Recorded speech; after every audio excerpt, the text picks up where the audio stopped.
Alors, lors de l'acquisition d'un terrain à bâtir, vendeurs et acquéreurs vont se retrouver à 2 reprises devant le notaire.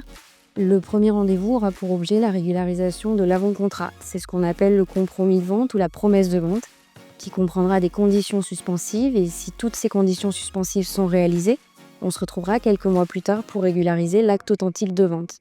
C'est seulement à ce moment-là que le transfert de propriété du terrain au profit de l'acquéreur aura lieu et que le vendeur percevra son prix de vente. Les promesses de vente peuvent également être régularisées au sein de l'agence immobilière qui enverra le projet préalablement au notaire pour vérification.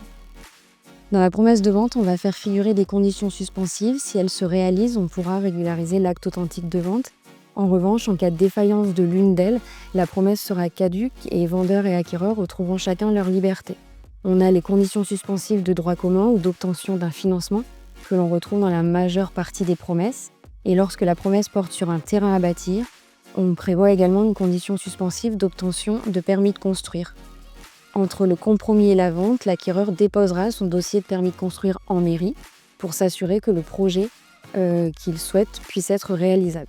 Ça permet, d'un point de vue technique, de vérifier que la construction projetée puisse être édifiée sur le terrain. Donc vérifier en fonction de la configuration du terrain, si par exemple il veut faire un sous-sol ou un étage. Et d'un point de vue juridique aussi, de vérifier les règles d'urbanisme qui sont applicables au terrain. On peut par exemple se retrouver en périmètre de protection des monuments historiques et avoir donc des restrictions par rapport aux matériaux ou aux couleurs utilisées. Et en cas de refus de permis de construire, la promesse est caduque et l'acquéreur ne se retrouve pas propriétaire d'un terrain à bâtir sur lequel il ne pourrait pas édifier la construction qu'il souhaite. Pour déposer le permis de construire, une fois que la promesse est signée, en pratique, on laisse 2 mois à l'acquéreur pour établir ses plans et constituer son dossier de permis de construire. Une fois qu'il est déposé en mairie, la mairie a 2 mois pour répondre. Mais une fois que le permis de construire est obtenu, on ne peut pas commencer la construction puisqu'il y a un délai de retrait de l'administration qui est plutôt rare en pratique, mais qui est quand même de 3 mois à compter de la date de délivrance du permis. Mais également, quand l'acquéreur a obtenu son permis, il doit procéder à un affichage sur des panneaux de taille réglementaire.